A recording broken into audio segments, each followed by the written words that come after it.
Hello again, fight fans, and welcome to episode 314 of the Neutral Corner Boxing Podcast. I am your host, Michael Montero, for the Ring Magazine, the Ring Digital YouTube channel, and ringtv.com. And a reminder that our latest issue that focuses on the situation in the Ukraine and how that is affecting both former boxers and current boxers from that part of the world alike is out everywhere. Check it out. Some really, really good stuff there. Episode 314 of TNC is here for the week of May, was it 20? I can't even remember. May 25th, I think, this week. I got my dates mixed up. I'm still a little bit scatterbrained from everything that's been going on. It was a big, big weekend, a lot going on. And in fact, I'm going to have some announcements for you guys. The news and notes section today is going to have a lot of personal Montero-related announcements. So I hope that's cool with you guys. I know a lot of people are always like, hey, stop talking about yourself and just stick to boxing. Well, you know, it's my freaking show. If I want to talk about myself, I'm going to. So we'll keep it short, all right? But some announcements to make, some cool stuff. A mix of good and bad, you know, as is most things in life. And then, of course, we'll get to the big review. We had a bunch of interesting stuff last week. Some upsets in different parts of the world and some ring returns. Some guys that have been out of the ring for a while got back in the ring and looked pretty good. And then we had a complete Undisputed at 154 pounds. And this time there was no controversy. So some really, really good stuff, man. And then we'll preview what's coming up this week, okay? And, of course, we'll take your guys' phone calls. So let's get right into this. Let me, real quick, interesting question that John in the chat hit us with right away. And I think, you know, it was worth just getting into real quick. He says, part of me wonders if Triple G, Gennady Golovkin, of course, would have done better with Tyson Fury's current trainer, Sugar Hill Stewart. Also, the similarities of Shakur Valdez and Canelo versus Bivol bouts were eerily similar. Limited and flat-footed and getting peppered all night and unable to make adjustments by Eddie Reynoso. I just wonder if Triple G would have good chemistry with Sugar Hill. Thoughts, anyone? So it's an interesting question. Look, as far as Eddie Reynoso, I know a lot of people are dumping on him right now because he's had a couple of tough outings recently, as fighters have, but they were matched really tough. If we're being really, really fair, let's start with Oscar Valdez against Shakur Stevenson. Everybody favored Stevenson heavily in that fight, and just style-wise and everything else, it looked like a welterweight versus a featherweight in there. It really, really did. Valdez has always been fairly limited, and the win against Burchelt, maybe there is a little bit of smoke and mirrors happening right there. It was just perfect matchmaking and development by Top Rank. They are truly the best in the business at doing that.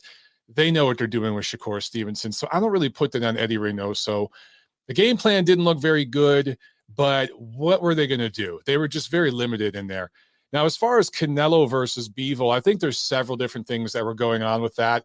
I do think that the game plan on the Canelo side was poor, and it looked like their preparation, and which of course includes game plan, and the execution by Canelo was lackluster. I think perhaps they got a little too big-headed going into that fight. Remember, they were talking about fighting Alexander Usyk, which is just hilarious. So, yeah, I agree with the situation with Reynoso. But your question about, I agree to an extent, but I also disagree, okay? I think Reynoso's getting beat up on a little bit too much right now. I think it had more to do with his horses in those races, if you will, than anything else. But Triple G, you got to remember, he's training with Jonathan Banks, and he comes from Detroit too. He comes from that world. So he's getting a little bit, not necessarily just strictly crunk training. Although Sugar Hill Stewart, I should mention, I won't give details on this show because I know that I've been told some things off the record, but I wouldn't necessarily call him a crunk guy right now. Not really. Not the current crunk team anyway. There's been a split there. That's all I'm going to say right now publicly. But anyway, Jonathan Banks is from that world too. So Golovkin's getting a little bit of that seasoning and in the new training and development that he's getting. He's looked pretty good right now. Yeah, maybe he could benefit from working with Sugar Hill Stewart, but I think right now he's got a pretty good thing going, Jonathan Banks, and he's the biggest act that Banks is working with, and that's what Golovkin needs right now. If he were to go over with Sugar Hill Stewart is still involved with Tyson Fury, and Golovkin would have to split time because I think Fury is going to fight again. So I just don't know if that's the best situation for him right now. But it's an interesting question. Interesting that you brought up. So I wanted to get to that. But let's go into these news and notes, guys. And again, it's going to be a little bit personal today. But let's start with I had a fight last Friday here in Atlanta, and I came up short, man. I lost a split decision, and it hasn't even been 72 hours yet. So I'm still processing a lot of it. There's a little bit of ups and downs. Of course, I'm disappointed. That goes without saying, but I'm not devastated. It's really not that big of a deal, guys. It's just a fight. And I think some of my friends and family and supporters online and my MOB family here are probably more upset about it than I am, to be honest with you. I don't quite know what that means, though. There's part of me that questions whether I still got the same fire. Things in my life are changing. I'll be 43 years old next month. I just don't know. Let me say a couple different things. I don't want to spend too long talking about this, but the fight itself, okay. There were a lot of circumstances coming in that I didn't realize how negatively those things affected me and affected my preparation, mostly mentally than anything, and my focus. I didn't really recognize and realize it until after. It all happened so fast. It's 2-minute rounds. It's 3 rounds. It's 6 minutes. It's really, really fast in there. You train hundreds of rounds for 8 weeks or whatever to do 6 minutes in the amateurs. It's crazy, right? And I learned some hard lessons in this fight, but I came out slow. I came out just flat. And my opponent came out and started real fast. He clearly won the first round. He landed a couple of shots that honestly surprised me. He had made improvements because I had fought this guy before and I beat him pretty clearly. I shut him out in the rounds, scored multiple, standing 8 counts. So I kind of came expecting the same thing from him, which was dumb and ignorant. And so did my coach, and so did my whole team, honestly. He had improved. He was inspired. He was fighting, definitely inspired. But more than that, he had actually made some technical improvements. So he surprised me in the first round. I wasn't ready, and I had to play catch up. I am proud of myself because I did that. In the second round, I finally started going a little bit. I still was a little too gun shy. I didn't let my hands go enough because I was trying to set up counter punches. I was waiting for him to punch so I could punch. And I was trying to fight almost more pro style, 3-minute round style, instead of just throwing punches and just going for it, which is more what the amateurs is. And it's something I kind of, another lesson I learned the hard way this weekend. And so the second round was close. And you could make an argument I maybe edged it. You could definitely make an argument he won it because he had the momentum coming in. It's really what you preferred. I maybe won the second half of that round, the second minute of the round. He won the first minute of that round, if that makes any sense. And then the third round, I clearly won. By the third round, I had kind of figured out what he was doing. If it finally, I was like, oh, okay, here's his game plan. Here's what he's doing now. It really took me a couple rounds to get it. And then I was like, okay, now I know exactly what to expect. And I clearly won the third round. In fact, I think I won the third round more clearly than he won the first round because I scored a standing 8 count. I scored the only standing 8 count of the fight. I hurt him clearly. He landed multiple punches on me. I mean, he landed several really, really good shots. He never hurt me. He never buzzed me. He never backed me up or locked me up. But I pushed him back and buzzed him a little bit in the second round and then clearly in the third. So part of me was like, hey, man, maybe I did enough to pull this out. We go to the cards. I had him buzzed in that third round. I just didn't get him out of there. And I should have at least tried. And I didn't. I kind of was complacent thinking, all right, I got the standing 8. We're probably going to be okay. Be smart. Don't get hit with any stupid shit anymore like you did early in the fight. just finish strong, and the judges will see that you're the guy finishing strong. He started strong, but I finished strong. That was kind of my mentality in there, which now I look back and I'm like, dude, that's a really complacent mentality. That's not the mentality of a guy that's hungry. That's the mentality of a guy going through the motions, you know? So I'm a little disappointed in myself. But look, so one of the judges gave it to me. Two of the judges gave it to him. And really, all three judges gave him the first round. All three judges gave me the third. And then the judges were split on that second round. It is what it is. So I'll add this.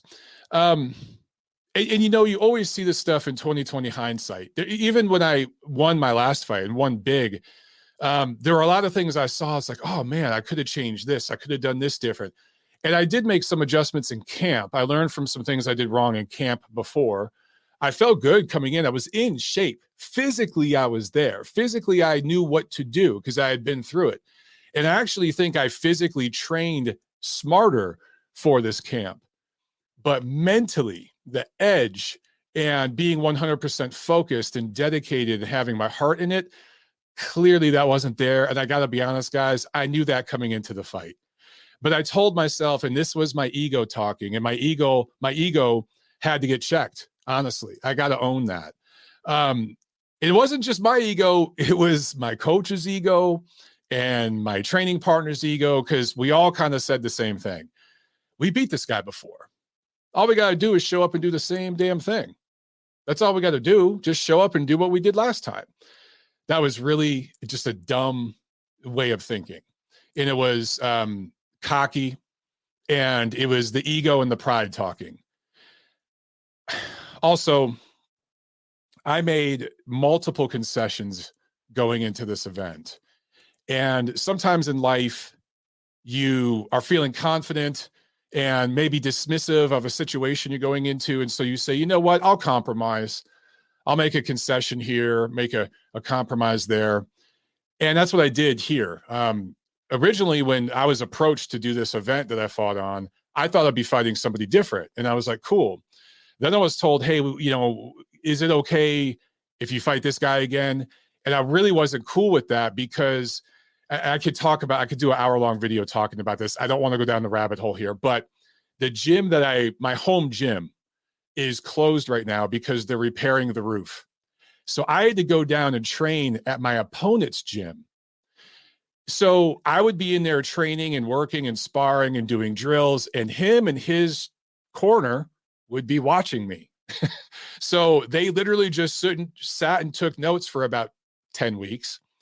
That's not all they did, of course, but I was having to go into his backyard to train. I actually had to split my time in this camp between 3 different gyms. Whenever I could arrange it in my schedule, I go down to Buckhead Fight Club, which is where this fight was, and that's his home gym. I do think that may have played a factor in the scoring of that second round. I don't know. I lost the damn fight. That's it. I own it. Okay. No robbery, nothing like that. You can absolutely. If you were going to flip a coin, or I'm going to say, if you were going to edge it to one guy, 51-49, you edge it his way, because he started better. He started faster. All right. I want to make that clear, put that on the record.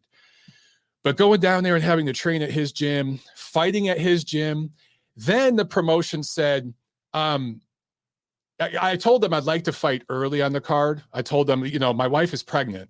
She gets tired early. I don't want to be there till 1 a.m. She's going to be tired. So can you put us early on the card? The last one, I was the main event. I didn't go on till almost, I think it was past 11 o'clock p.m. I got a pregnant wife. So, by the way, I just gave away my next announcement without even realizing it. Dope. I'll get to that in a second. But most of you guys already know, because you follow me on social. You saw my post yesterday. But for some of you, I just completely blew a surprise. I'm an idiot sometimes. Anyway, they obliged me. They put me first. We were the first fight, which on the surface was like kind of, hey, this is cool. But as it worked out, they wanted me to walk to the ring first, even though I had beat this guy. So I did the ring walk first. I was in the visiting corner. He was in the A side home team corner. So I made all these concessions that gave him every possible advantage and really put me at a working disadvantage. And I guess I was okay with that going in, because people were saying things in my ear and I listened to that. And maybe it stroked my ego a little bit, and I didn't really pay attention to what was going on. And by the time I was there in the moment, it was just like, what the hell is going on? I'm in the blue corner. I'm walking out first, even though I won the last fight. It's in his home gym. I'm the first guy walking out on the card. And by the way, we get to the ring, right? Ring doctor's not there. So we have to wait about 10 minutes for the ring doctor to show up. So all my sweat and everything, and I was warmed up, dried all up. It just was a bad situation. It just, all that being said, it was a close, tight fight. I was able to get in there and kind of work my way back in. You got 4 or 5 rounds. Maybe I could have did a lot. I know I could have did a lot more because the momentum had changed, but it was too little, too late. And that is 100% my fault. So guys, I took a split decision L, and you know what? It's not that big of a deal. It's just a fight. It's going to be okay. And I just learned a ton of great lessons that I can use as in my career as a boxing writer, a boxing analyst, seeing things. It's one thing to comment on something as an observer. It's another thing to comment on something from life experience, literal life experience. And even the negotiation side of a fight and the mental preparation and all the different things, being ready, starting fast, being first. I was last in this fight, but I wasn't first, just all those lessons, all those things that I could take with me into boxing. Whether I fight again or not, I don't know yet. But I'm going to take my time and think about that. I know several of you guys would be like, yo, run it back right away. I don't know. I don't want to make an emotional decision based on ego. I want to make a rational decision based on intellect. So I need to really sit and process. But these are awesome lessons. And so I'm just trying to look at it from a positive point of view. It's not like I went in there and got dominated. It's not like I got clipped or knocked out or knocked down or anything like that. I just started too damn late and I was too gun shy. I didn't let my hands go enough. And if I could give you guys 2 points of advice from it's like I said, it hasn't even been 72 hours, but from the lessons I've learned so far from this situation, if I could give you 2 pointers, okay? For those of you competing in the amateurs at any level, okay? Whether you're just starting out, you're really young, or even if you're experienced, you guys already know this. But what I learned from this is the amateur system is not set up where skills and craft and the sweet science and all that really play a part. It's really just about going in there and being aggressive and letting your hands go. Forget about craft. Defense really doesn't even matter. It's just about getting yourself in position, letting your hands go, and scoring punches. They really don't even score body punching that much. It's really about headshots. And you got 2 minutes. And I'll also say this, you got 3 rounds. 90% of the time, the person who, it might even be 95% of the time, the person who wins the first round is going to win the fight in the amateurs. Go out and start fast. Let your hands go. You're going to win the damn fight 90+% of the time. I promise you, I learned that the hard way this time. All right. Second thing, second piece of advice I could give. Don't make concessions. Don't make compromises when you don't have to. It's okay to say no.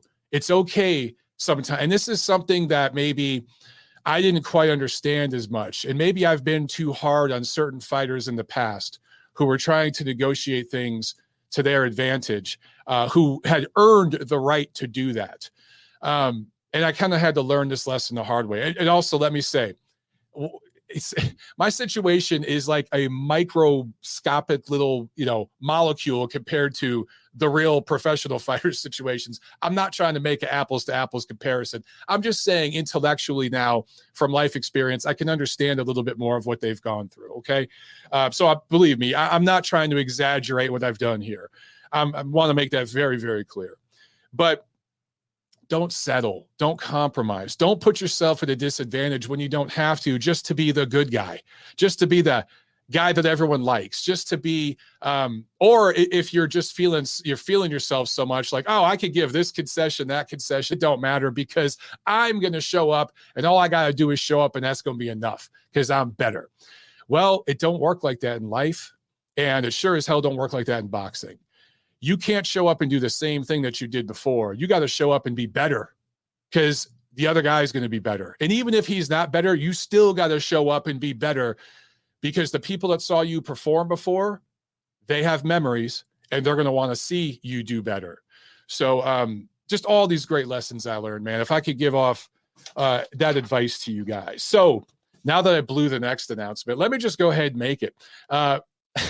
My wife, Tiffany, is pregnant, and we are expecting our first child, a baby girl, this October. It's needless to say, I'm extremely happy and excited. There's a little bit of me freaking out, but that's like 10%. The other 90% is me just being really happy and excited about this. I also have to say, as it relates to the previous 20 minutes, 15 minutes I was just talking about my fight, it has changed my perspective on things, and it has changed my priorities. The second my wife told me she was pregnant, things switched in my brain. And suddenly, all the things that were really, really important at one point, maybe the things that were the most important last year when I was going through something very personal and I was being a little more self-centered and selfish because I had to work through something. Suddenly those things just took a back seat. And maybe that's why this split decision loss just isn't bothering me that bad, because in 5 months, I'm going to be a father. So it's just changed my perspective on things. And I don't know, maybe it's made me a little soft. I don't know, guys, but I'm excited. We have not decided on a name yet. I know a lot of people are asking that. We do have a short list. We have a list of like 5 names. Okay. And my wife, she has a favorite. I have a favorite. We're disagreeing right now. She's probably going to win because, she's doing all the hard work right now. So I got to let her win. She's probably going to win with the first name. Maybe I can get the middle name. Maybe we could compromise and I get the middle name. I get the last name anyway. So that's what's up with that.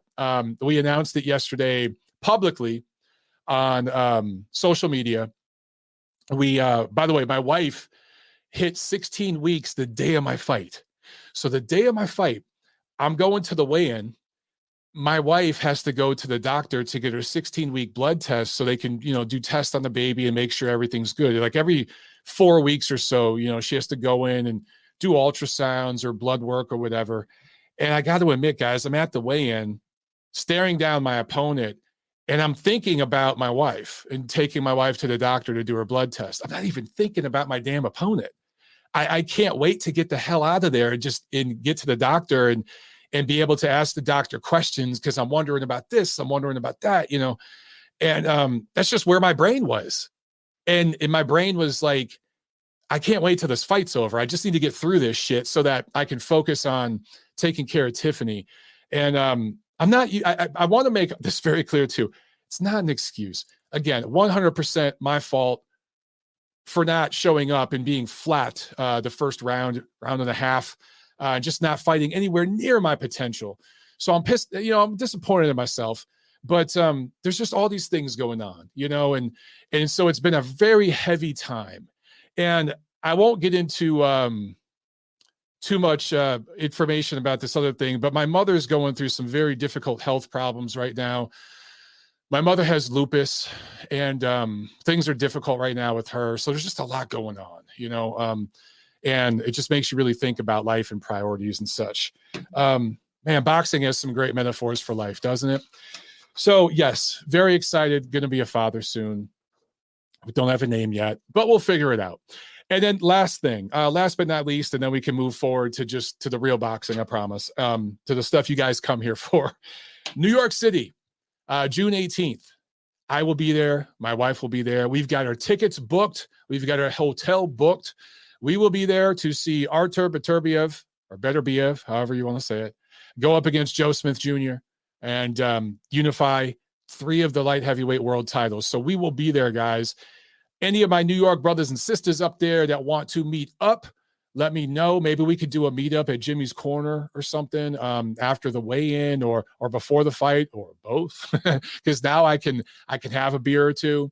I could get a Junior's cheesecake while we're up there. We could go down to Little Italy in Chinatown, get some good food. So yes, we'll be up there in New York. We got a few weeks to discuss that and plan something, but I'd definitely love to meet some of you guys, particularly you guys up there in that part of the country that I haven't met yet. I think that'll be a lot of fun. We're staying literally like 4 or 5 blocks from Madison Square Garden. So we're going to be right there at Times Square in Midtown. We'll be right in the heart of everything. So we should do a couple meetups or something. I think that'd be a lot of fun. And you guys can see Tiffany showing. She's starting the show. She's like, I've gained 20 pounds. Oh my God. I'm like, baby, you're supposed to gain weight. This is the time you get to be fat. Eat whatever you want. All right. So yes, that is it for the announcements. Let me make sure I didn't miss anything here in the chat. And by the way, I appreciate, I've received hundreds and hundreds of messages about my fight, of course, but more so about the announcement, that we're expecting. And you guys are just too freaking awesome, man. So thank you so much. I'm probably going to need some advice from you guys. I've never changed a diaper, not once. I've never changed a diaper in my life. So I'm about to change 1,000 of them. I'm going to need some help from some of you guys. Papa Chubby with the super chat. Thank you so much, bro. He says, Mike, amateur boxing is about quantity and quality. Losses happen and are a part of it. Don't beat yourself up. Yeah, man. And I'm realizing that. And one thing I've kind of learned too, I train with a lot of pros, and because of my job, I've worked around a lot of pro boxers and a lot of pro trainers, guys who strictly train pros for 90% of the time. I've been to a lot of amateur events and seen, amateurs train and stuff, but working with pro fighters, training with pro fighters, both as, training partners, but also my coaches being former pros, you kind of start to develop more of a pro style, and you start to develop more of a 3-minute round style, a 5-round fight, 6-round fight style, where you want to see a round or two before you start setting things up. And that's the way I fought this fight. And it was just so stupid to do that. I can only beat myself up for that, and I'd love to do a pro fight, because I really, really think that with the way I like to box, I'd look better in that world. It goes against my nature to just want to come out in the first round and start brawling. Not because I can't handle a brawl. Believe me, I had a brawl Friday night and I handled myself. But it's not that. It's that my style is to want to see what you're doing and take a round or two, because that's what everybody around me does, So it's difficult to kind of get that out of your mind and just say, forget about technique and just go out there and throw. And when I started doing that in this fight, toward the end of the second round and the whole third round, I was like, God, this probably looks so ugly. I really thought that in my mind. I'm like, I probably look like a caveman in there. I'm not throwing straight punches. I'm just brawling. And I kind of just had to get that out of my brain. It is what it is. Okay, let's get into this review, because we have much to discuss. Hopefully I didn't bore the hell out of you guys with that and sound like a crybaby. Believe me, I give my opponent full credit. He really, really showed improvements, and he did what he was supposed to do. He came out there and started fast, and I give him credit for taking some of the shit I hit him with, because I know I hurt that guy late in that fight. He really wanted to win. So credit to him 100%, and his team for doing their homework. All right, fight review. Friday, May 13th. We go over to Italy, Milano, Italia. Matchroom Boxing, the card over there. This was broadcast on DAZN, obviously. A crowd of over 6,000. And Matchroom is really starting to build something over in Italy. They're starting to kind of build an Italian boxing scene. And 6,000 people doesn't sound like a whole lot, because you guys have seen huge crowds recently in some of these big events. I understand that. But this is a pretty good crowd for a little Friday night fight in Milano. Pretty good. So Eddie Hearn is building something over there. But we had an upset special, and we had a guy take his first loss, an Italian take his first loss. There was something in the air Friday. Now I don't feel so bad anymore. Daniela Scardina takes his first pro loss. TKO 5. This was very one-sided. Giovanni Di Carolis, 37 years old, an experienced fringe contender fighter, started fast.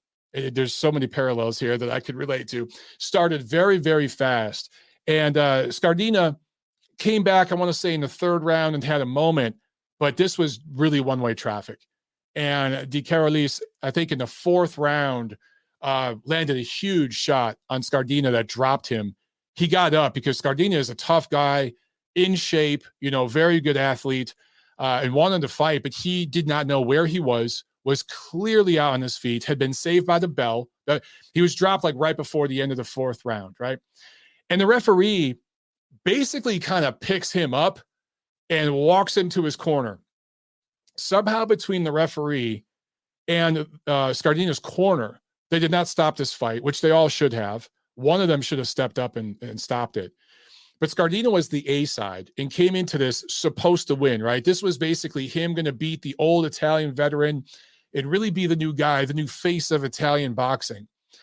And he failed. And they brought him out in the fifth round, and he took several punches in the beginning of the fifth round that he should have never took, was beat up even worse. And of course, the fight immediately is over there in the fifth round, TKO 5 win for D. Carolis. But we shouldn't have seen a fifth round. So it's kind of disgusting. But everyone I saw, some people online, and I looked in some Italian forums, and they were all bitching about the ref, these Italian fans. And what I was wanting to tell these guys is, you should be bitching at the corner. Everyone over there is mad at the ref for not stopping the fight. What about Scardina's corner? That's who you should be mad at. Because if the ref is afraid to stop the fight because he's afraid the promotion might whack him, which the referee might have been worried about, something like that. Hey, how about the corner step up and protect their fighter? That was just really, really bad, just a bad showing from Scardina's corner. But look, Scardina had some tough calls, and it finally caught up with him in this fight. He just doesn't have the defense. That's something him and his team need to drastically work on.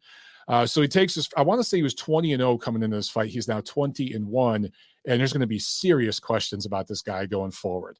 All right, so that's what happened on Friday. And that, by the way, guys, that was an upset, but it wasn't the only one.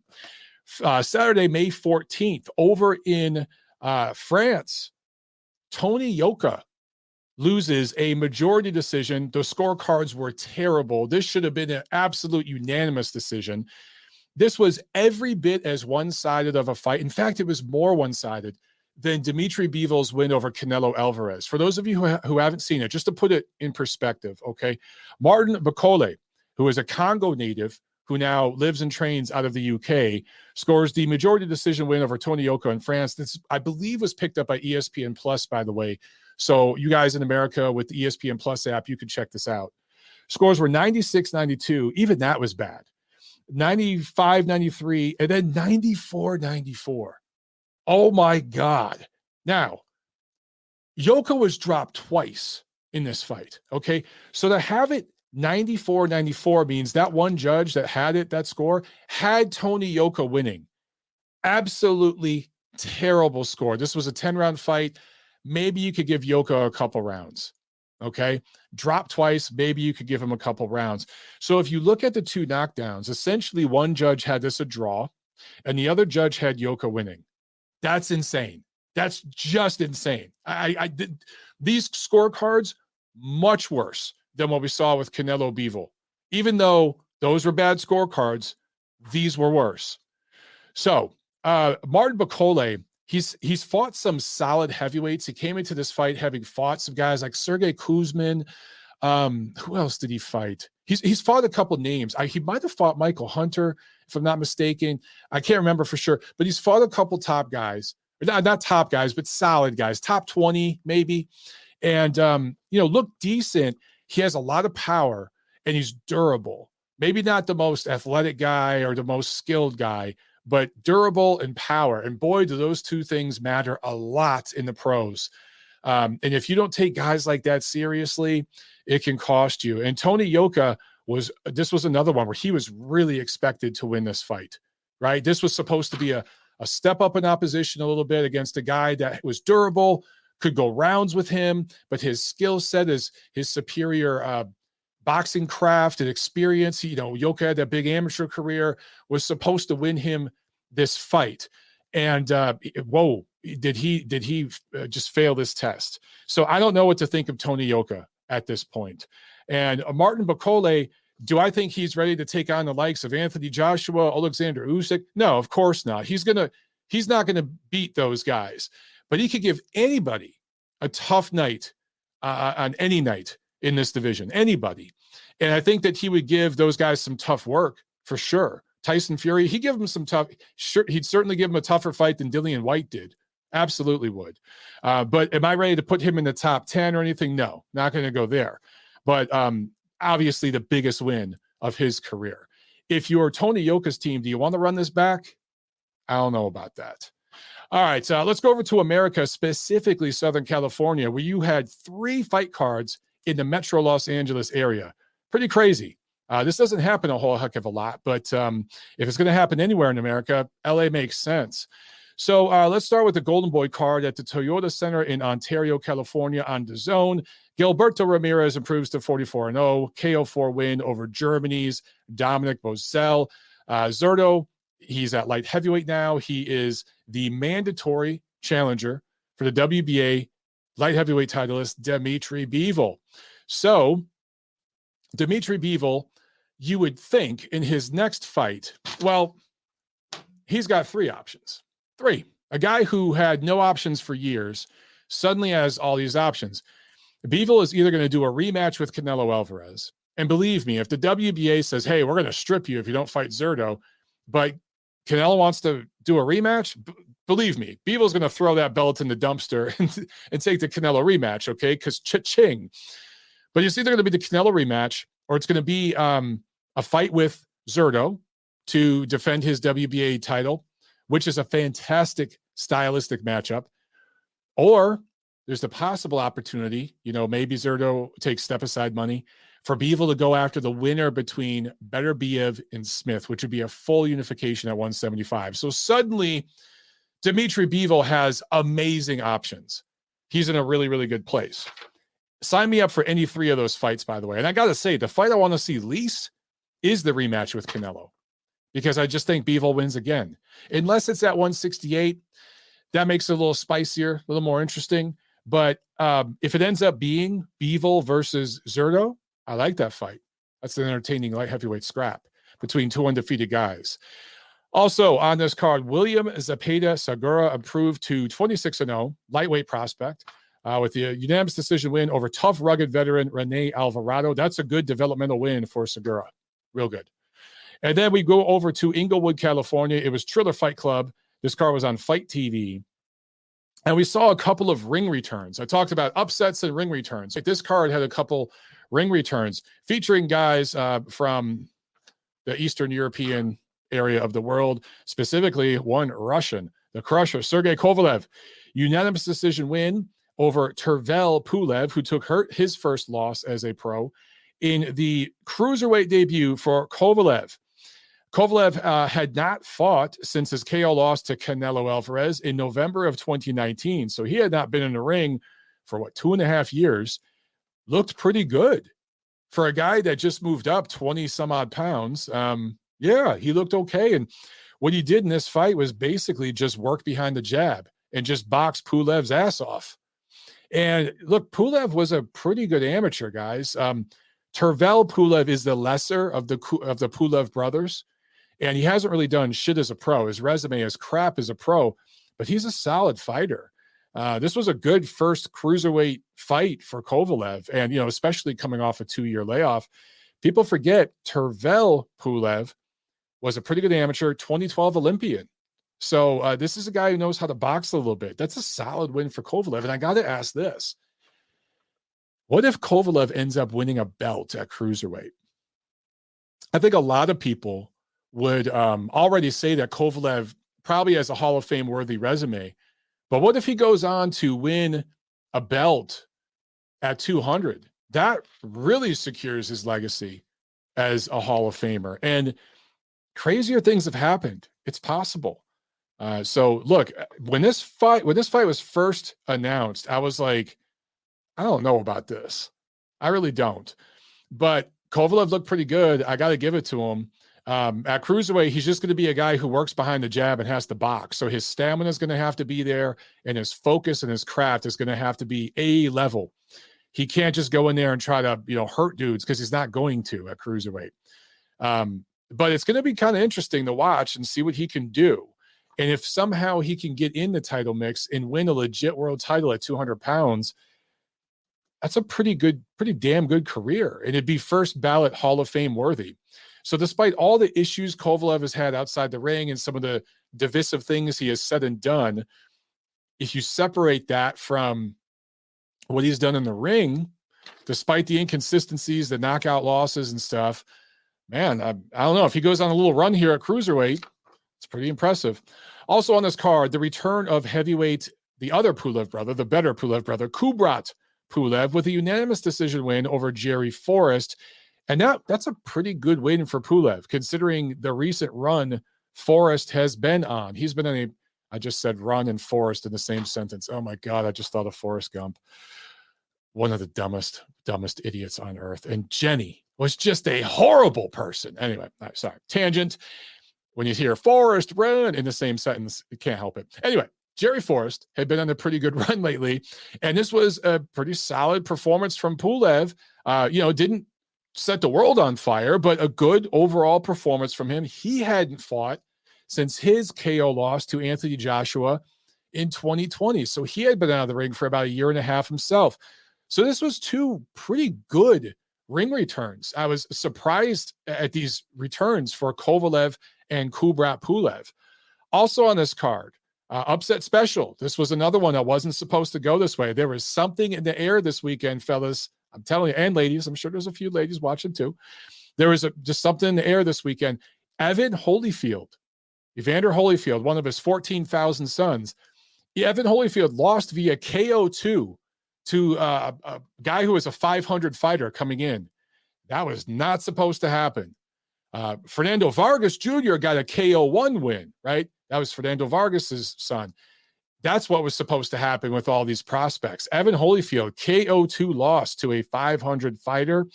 That's going to be a tough one for him to return from. Really tough. And then we go over to the Dignity Health Sports Park in Carson, California, southern Los Angeles. It was TGB Promotions putting on this card, PBC on Showtime. In the co-main, Jaron Boots Ennis, KO2 win over Custio Clayton. Of course, this was a welterweight bout.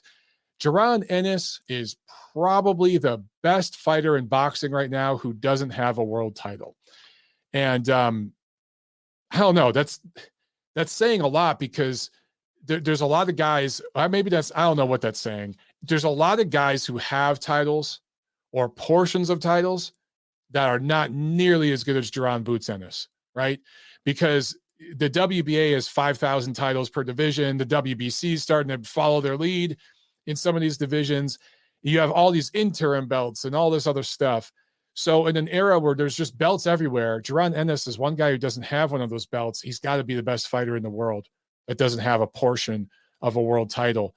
I really, really feel he is ready for anybody at welterweight right now. I'm including Terrence Crawford and Errol Spence in that.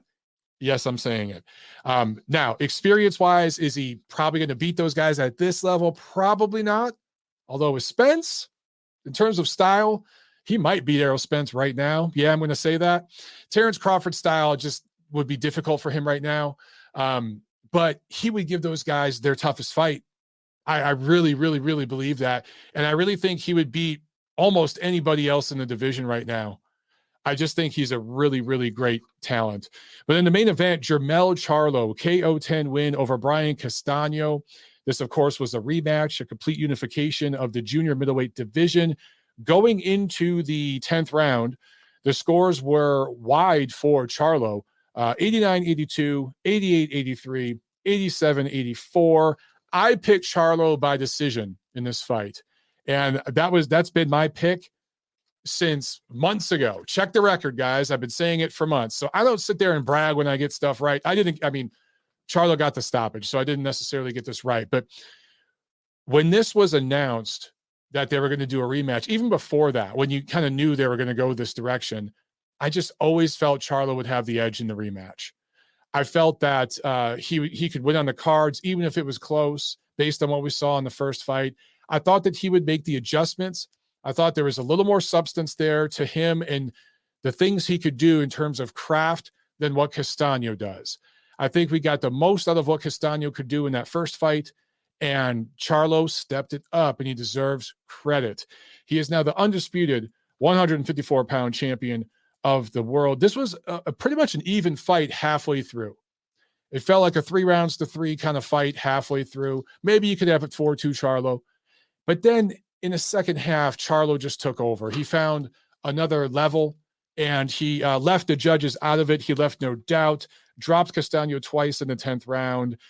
He was more active in this fight. He threw more punches, and not just the jab, but right hands, body shots, left hooks. He did just a little bit more of everything. He started with the jab, of course, but he threw more punches, and he varied up his attack, and he started faster in this fight.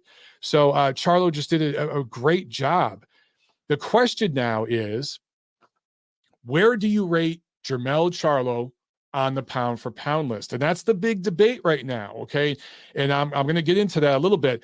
Before I do that though, I got to talk about this. I have a comparison to make here that, it's not apples to apples, but I think you guys will understand where I'm going with this. I seem to see, and I felt that all along, Jermell Charlo, who's currently at middleweight, seems to get a little more love from boxing analysts and pundits, more so than Jermell.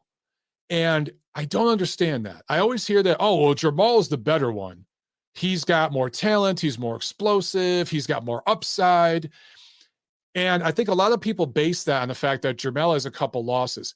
He officially has a draw with Castano, but most people thought he lost that first fight. And then he lost the first fight with Tony Harrison. And I think a lot of people undersell what Jermell Charlo has done because he's had those losses and maybe been a little inconsistent in his performances compared to Jermell, who's undefeated, but hasn't faced near the same level of opposition as Jermell. And it made me think a little bit, again, this is not apples to apples, but it made me think a little bit about the Klitschko brothers, because I'm thinking about two boxing brothers where there's just a lot of people that prefer Vitaly and thought he was the much better fighter. And their reason for that is, he didn't have those losses to fighters that he should have beat. He actually had one to Chris Bird, but people loved the fight with Lennox Lewis. But I think a lot of people underrated what Vlad did because he had several losses to guys that on paper he really should have beat. But when you look at their resumes, Vladimir's resume is so much better than Vitaly's. And I'm a fan of both of them. I was a huge Vitaly fan as well as a Vladimir fan.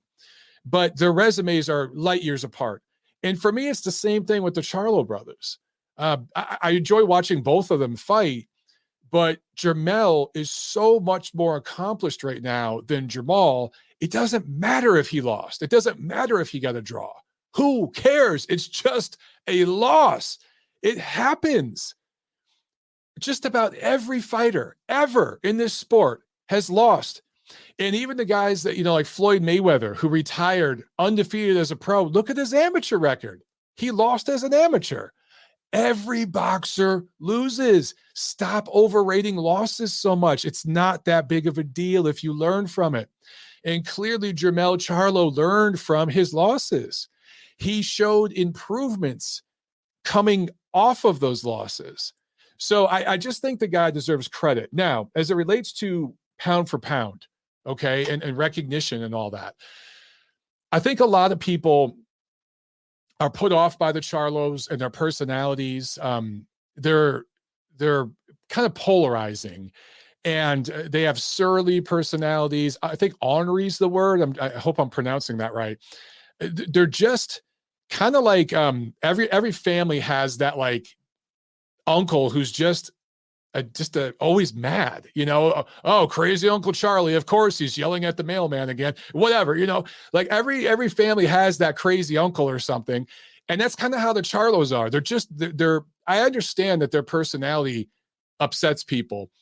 And if you separate that, again, kind of like Sergey Kovalev before, and we can say this about a lot of fighters, separate the personal from the actual ring accomplishment. Okay. Jermell Charlo is an undisputed champion, and there are other guys in recent years who have done this. Alexander Usyk, Josh Taylor, Canelo Alvarez, of course, and Terrence Crawford. All those guys got on the pound for pound list. Now, several of them, maybe all of them. Now, actually, in the case of Taylor and Usyk, it's not true. Those guys were not on the pound for pound list necessarily until they completely unified and cleaned out a division, right? But when they became undisputed, they hit the pound for pound list, and deservingly so. I think Charlo deserves it. I think you got to rate Charlo on the pound for pound list right now. And I understand what some of you out there are going to say. You're going to say, Mike, Charlo's undisputed run is not as impressive as some of those other guys. When you consider that those other guys either moved up in weight or fought on the road or what was the other thing? Or consolidated the division much faster than Charlo did, or all of the above. And that's true. Okay, I get it. However, Charlo still did it. And yes, he's fought only at one weight. He's never had to move up in weight. Yes, he's never fought on the road. He's never had to go into a champion's territory and fight them there. Yes, it took him years to consolidate the 154 division that the PBC has owned since their inception. What, 7 years ago? 6-7 years ago? Why did it take this long to unify the division? Those are fair questions. Those are fair points to make. All right. Crawford moved up from 35 to 40 to unify a very, if we're being honest, an incredibly weak 140 division. But he did move up in weight to do it, and he did it very fast. Canelo moved up in weight and very quickly unified, if we're being honest, a very weak super middleweight division. So we can pick apart their runs too. Josh Taylor, I was really impressed with what he did at 140. What Usyk did at 200 pounds is unprecedented. I think he's actually underrated by many fans and observers and analysts. Even the ones that rate him number one pound for pound are still probably underrating his accomplishments. But all that being said, I think you got to put Charlo there. Now, here's the question, and here's where I'm going to share my screen. So for those of you listening to the audio, don't worry. I will talk about what I'm doing here. I am showing my screen on the Ring Magazine website, our current pound for pound ratings. Here is the question. Who do you bump off this list to add Jermell Charlo? And it's a difficult question. And this is what the Ring Ratings Committee has been debating all weekend. And I'll let you guys know what I think, but I'll tell you, I'm in the minority. But I look at this list, okay? This is our current pound for pound list. I'm going to scroll so you can see everybody. And real quick, I'm just going to run this down. We've got Usyk, Crawford, Inoue, Spence, Estrada, Canelo, Lomachenko, Bivol, Taylor, and Chocolatito. That is our current top 10. Now, there are 4 fighters on this list who have not fought yet this year and do not currently have a fight scheduled. They are Alexander Usyk, Terence Crawford, Juan Francisco Estrada, Vasily Lomachenko. So let's talk specifically about those 4 real quick. Usyk, I think it's quite understandable why he hasn't had a fight scheduled yet. His country's at war. He's been over to helping with the war effort. But we know that he has been cleared by the military in his homeland to start negotiations and do the rematch with Joshua. It's already being discussed. They're negotiating and working out details. The rumor is it's going to be Saudi Arabia. So we know he's going to fight in the second half of this year, probably over the summer. And we know it's going to be against Joshua, who is the 3rd best heavyweight in the world right now. It's Fury, Usyk, and then Joshua, right? So that's pound for pound. He gets a pass. Terence Crawford, no fights yet this year. But we know that he is in negotiations with PBC to do a fight against Errol Spence. Now, Crawford has made it clear he doesn't want to tune up. He wants to go right to Spence. Spence, to his credit, has said the same damn thing. A lot of people don't think they're going to fight this year. They're negative on it because of the way business is done on that side of the street. But let's be optimistic. Terence Crawford's negotiating a fight, and assuming he gets a fight against Spence later this year, he gets a pass. So I'm good with leaving those guys on the list right where they are at, okay? Estrada, a lot of people think that he tried to kind of find a way out of that Chocolatito rematch. I'm not going to get into that. Either way, he has a fight against Franco coming up, right? I think it's a mandatory, and there's a purse bid situation where he's going to fight Josh Franco. That's a solid fight. Estrada gets a pass. Let's get to Lomachenko. And here's where I'm going to get controversial, and I'm probably going to piss some of you off. Vasily Lomachenko has not fought this year, does not have a fight scheduled, and he has made it very clear through his team that he's probably not going to fight this year. Also, if we look at his last 3 fights, he lost to Teofimo Lopez, and then he beat Comey and Nakatani. Comey and Nakatani are good wins, especially when you consider that Lomachenko is a featherweight fighting at lightweight. So he beat 2 top 10 lightweights as a featherweight. Those are good wins. I wouldn't call them great or outstanding wins, but they're good wins considering he's a featherweight that fights at lightweight. So overall, if he was active, I think that'd be enough to keep him on the list. But considering the last 3 opponents and how things have gone in those fights, he was dominant in the 2 wins, but he did take an L to Teofimo, who lost his very next fight to George Kambosos. Neither Teofimo or Kambosos are on our pound-for-pound list. In fact, they're not really on anybody's pound-for-pound list. So I think if you're going to remove anybody from this list, you could make a serious consideration to maybe bump Lomachenko off. Some people are talking about bumping Josh Taylor off, but he had one bad night at the office and still won a very close, debatable decision against Catterall. But if you look at his overall body of work and what he's done recently, cleaning out a division and doing it on the road, his wins over Prograis and Ramirez are better than any win Jermell Charlo has on his resume. Yeah, I said it. It's the truth, especially considering that he went on the road to fight Ramirez, right? So I still think Taylor deserves to be on the list. I do. Chocolatito, I thought beat Estrada. So I'm cool with keeping him on the list. Maybe you bump him off and put Mel right there. But I think if you're going to bump anybody off this list for inactivity, I think you have to consider Lomachenko. And I know that's going to be really unpopular with a lot of people. Listen, I think Lomachenko is one of the top dozen or so fighters in the world right now. I really, really believe that. But he's not an active fighter right now, guys.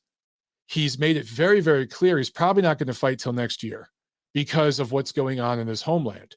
Understandable, admirable. He is saying, look, man, this is just boxing. What's going on in my homeland is way more important than boxing. And he's right. He couldn't be more right. But he's made his decision. And I think right now, Jermell Charlo deserves top 10 pound for pound consideration and recognition. Now, am I going to put Jermell Charlo in the top 5 like I see a lot of you doing? No, that's absolutely ridiculous. I see people putting Jermell Charlo above Estrada, Chocolatito, Bivol, Canelo. Like, that's just crazy. That's ridiculous, guys. I think you're going a little too far. But top 10? Abso-freaking-lutely. That's the way I see it. What we can debate on is who you bump off the list to put him there. That's the debate. And I'm willing to have that debate. And I know that you guys will have some interesting suggestions that I can bring to the panel. So I want to hear what you got to say. Real quick, we got some more super chats. Make sure I didn't miss these. Gideon, thank you, Gideon. He just says, Jenny. Yeah, I mean, I'm sorry for the Forrest Gump tangent, guys. I heard myself say Forrest and run in the same sentence, and I just pictured his dumbass, Jenny, you got ran through the entire Los Angeles Rams defensive line, but I want to sleep with you. He was an idiot, but a very charming movie if you overlook what a terrible person Jenny was. Sam with the super chat. Thank you, Sam. He says, if Jermell would let his hands fly early every fight, he would score more knockouts and never lose a decision. That's a pretty good argument, Sam. Based on what we saw, I mean, when what he did in the 2 different Charlo fights, right, is 2 different guys. Now, if he fights the way he did Saturday against some of the other top guys in the world, it might not work as well because styles make fights, but he's going to be way harder to beat. The guy we saw in the first Castaño fight, the guy we saw in the first Harrison fight, that guy's beatable. But the guy that we saw in this fight with Castaño, by the way, guys, this was Jermell Charlo's finest performance, top to bottom, finest performance. That guy's going to be hard to beat. I think he can be beat, but it's going to take a special guy to do it. It's Tony Harrison, Brian Castaño. They're just not on the level to beat that Jermell Charlo. And we got one from Anthony Santiago. Thank you, Ant. He says, Mel is the only Charlo I recognize. LOL. Great performance. And love the fact that he reps the U.S. Great point. Was rocking that American flag. You know, what's not to love there, guys? Let's give the man some credit. Rare to see an American boxer wear the U.S. flag at a weigh-in. Holy hell, is that true? You don't see that much anymore. You really, really don't. I think he deserves a lot of credit for that. He said, remove Estrada for ducking the Chocolatito rematch. Interesting, Aaron. Interesting. You know what? You might have a really good point there, because a lot of people feel that Estrada ducked, and for the record, it's a third fight, not a rematch, but still, you make a great point. And I hadn't considered that. That's a really, really good point. Either way, I do think Estrada needs to be dropped lower. I'm not cool with our current top 10 ratings. There's several things I would change, but guys, it's a democratic process. I do agree that Usyk is number one, though, right now. I don't know how anybody could deny what Usyk has done and not say he's pound for pound number one in a moment. In fact, I'd love to read to you guys what I sent. Anson Wainwright is one of the writers at Ring Mag, and he was putting together he's going to put together like an update for the new pound for pound number one, and he wanted to get thoughts from everybody on the staff. And I want to show you guys what I sent, but I might have already deleted the email. I'm going to look real quick. If I can't find it, I'm going to move on. But I just wanted to read what I sent to him, because I think that it would really put things in perspective. And of course, I can't freaking find it live on the show. Way to be prepared, Mike. Yeah, so forget it. But basically, I'll paraphrase. What I basically said is, look, in less than 20 pro fights, you look at cruiserweight, Usyk has won ring, BC, BA, BO, and IBF. You go to heavyweight, he has won WBA, WBO, IBF. And he has won 2018 Fighter of the Year, 2018 Fighter of the Year, unanimous. All the platforms, all the major news platforms gave him Fighter of the Year. You couple that with the fact that he has over 300 amateur wins, 2011, I think, World Championships, he had gold. 2012 Olympics, he had gold. He was also in the 2008 games, but didn't medal. So he's a two-time Olympian, one-time gold medalist, one-time world champion gold medalist in the amateurs before even going pro. You also, I think he's 11-0 in title fights. I believe it's 11-0. And I want to say 6 of his wins were against former or current world champions, and they were all on the road. He did all of that in less than 20 fights. He is a cruiserweight right now fighting at heavyweight, and he has 3 of the belts. That has just never been done in this era. I just think the guy is special. Okay, let's get to this preview.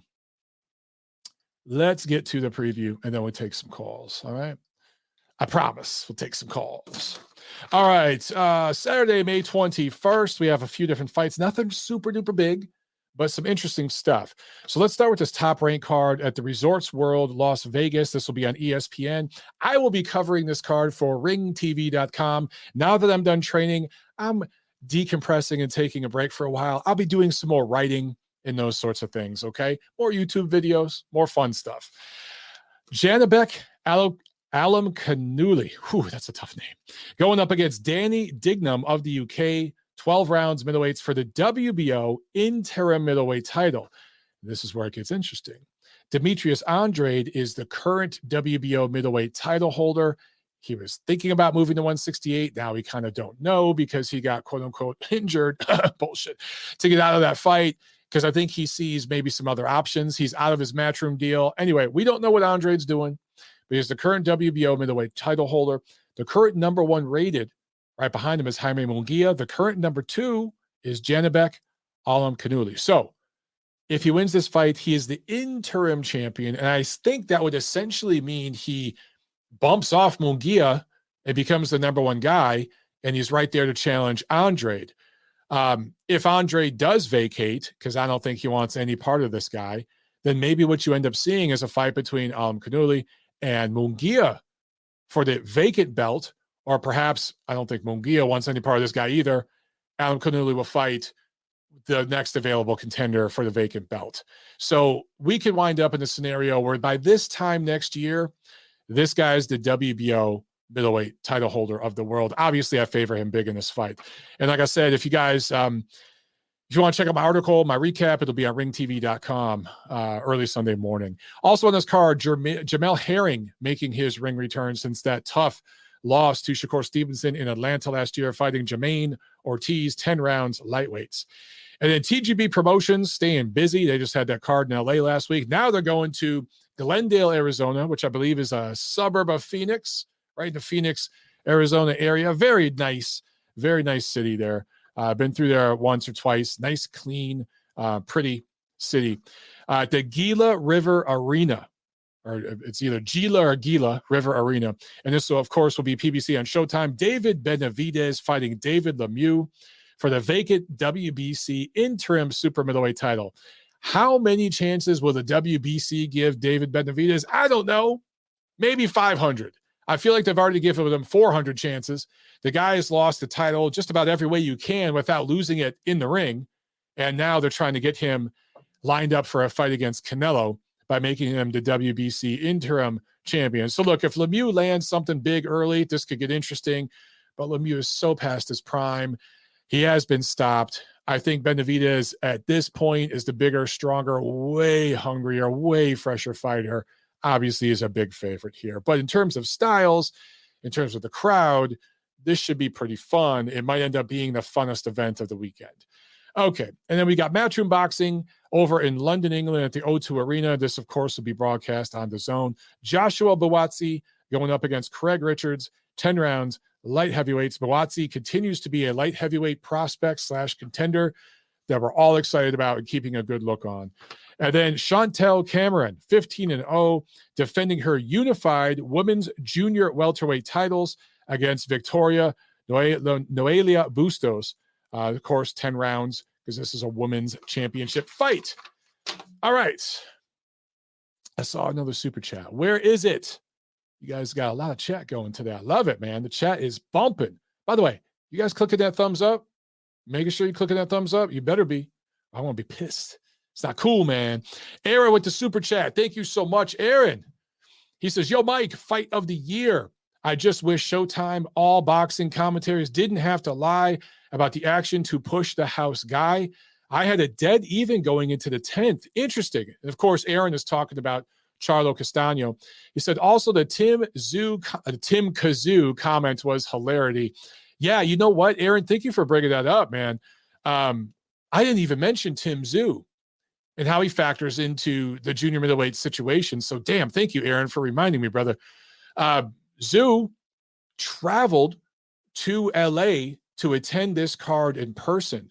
He is the mandatory for Jermell Charlo right now. Remains to be seen if that fight can happen. But, man, I give Zhu tremendous credit because he wants to go right into that championship fight. He doesn't want any more seasoning. He doesn't want to take any more tune-ups. I think he should have one more fight. You know, coming off his last win, it was a good performance, but it wasn't great, and there's definitely some room for improvement. I'd love to see him in there against the Tony Harrison type before he goes in there right to Charlo. But Zhu wants it. He was there in the house. He did an interview on Showtime, and I don't know if he's going to end up doing a deal with PBC or not, but he clearly wants that fight. And I will say this. The plan with the Charlos is pretty clear. I think Jermell Charlo is going to 168, and I think Jermell Charlo is going to go up to 160. So we may not get a Charlo-Zhu fight. It's very dependent on if Zhu plays ball with PBC and ends up signing with them and doing business the way they want it done. If he doesn't do that and wants to do a fight with Charlo in Australia, where it would be a much, much bigger event, then I don't know if we get that fight. I really don't know if we get it. Don't know. That will be interesting. All right. So let's jump to some callers and give my voice a break. Let's go to, I think we've got 336 on the line. What is up? You're on the show. Yo, Mike. What's up? Is this Brian? How you doing, man? Yeah, BLT, you know. What's up? How you doing, man? The most great. Most important first. Everything else now is secondary. Period. Daddy, enjoy the ride, brother. I have a boy and a girl. They're both adults now. Bro, get ready. Oh man, yeah, that's what everyone's telling me, bro. You look, man. I'm excited. I know it's going to be crazy, but I am excited. I am. Yeah. Much congrats to both of you. You and Tiffany. Yo, you can do, brother. You can enjoy it. And don't worry about the nappies or the diapers or whatever you want to call them. I didn't know how to change it either. Yo, you're going to fall right into it, my brother. Watch what happens. Yeah, man. That's the one part where I'm like, holy shit, I'm not ready for that. But now look, they say girls are easier, but they also say they're harder when they're teenagers. Yeah. They're easier like when they're babies, right? Yeah. It's a lot easier to body train, that's for sure. Well, in my case, it was. But teenage, I really didn't have any trouble from either of mine, so I don't know. Okay. You know, okay. They were both chill, so what can I say? Man, anyway, yeah, I was blessed. My brother, I tell you what, they did everything straight, period. No problem. Okay. Never had to lift my hand, raise my voice, really. Just gave them a look a couple of times, and that was it. They knew it was up just from the look. Okay. I got to work on that look. I got to work on that. Yeah. Got to work on that. They got to respect the look. True. Yo, one thing here. Kovalev, what's this, like 2 o'clock? I'm too old for that shit. Yo, man. You know how many times I said, I'm going to go to bed.